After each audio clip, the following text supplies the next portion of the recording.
and welcome to the Daily Echo. It is Monday, magnificent Monday, March 9th. We were gone over the weekend, and as we traveled home, the Echo today is going to come from a movie, one of my favorite movies, and probably my wife's favorite movie. Is called The Count of Monte Cristo. And I think it's one of the best movies as far as information on going through incredible amount of hardship and then a human being overcoming these. I think a lot of Les Miserables when I watch this movie. I want to talk about a point today that maybe we can implement throughout the week. We always talk about Monday trying to take something and implementing it.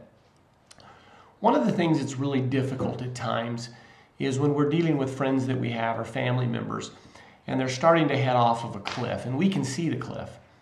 And yet sometimes it's very difficult to step up and take them and grab onto them. And because we love them, sometimes that tough love and letting them know that we don't approve and that they need to mend their ways, they need to change things because we love them, and we can see in their best interest sometimes when they can't see that.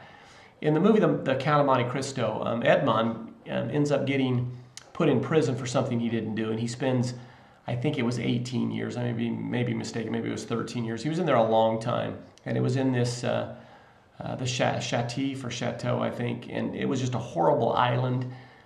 Didn't see anything all day, ended up meeting a man that taught him information and taught him how to read and write and gave him hope again. He had lost all of his hope.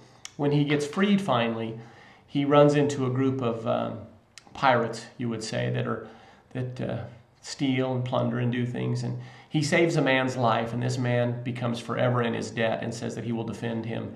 And his life really is for him throughout the rest of his life.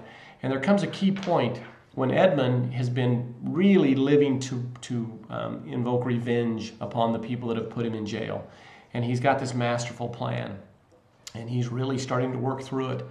And Jacobo, his friend, the one that is indebted to him, stops the plan a little bit because he can see what's happening. And this is the quote that Jacobo says. He says, "I am still your man, Zatara." They called him Zatara. That was the nickname they had given him.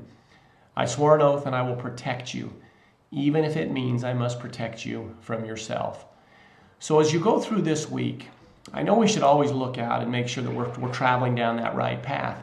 But there's a lot of people that we love and that we care about, and sometimes it's easy to just not get involved because of the complications, and maybe we'll offend them and other things. But if we truly love those people, sometimes we need to be as Jacobo was here, and we need to help protect them from themselves. Sometimes we can see the situation differently than they're seeing it, because sometimes when we're living in it, we sort of have like those horses' blinders on. We can't see what's going on around us.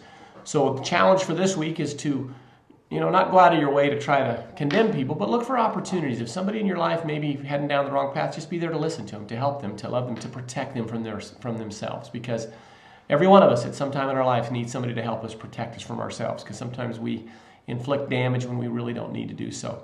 Have a magnificent Monday. We'll be coming back at you again tomorrow on Terrific Tuesday. Thanks as always for taking time to watch The Echo.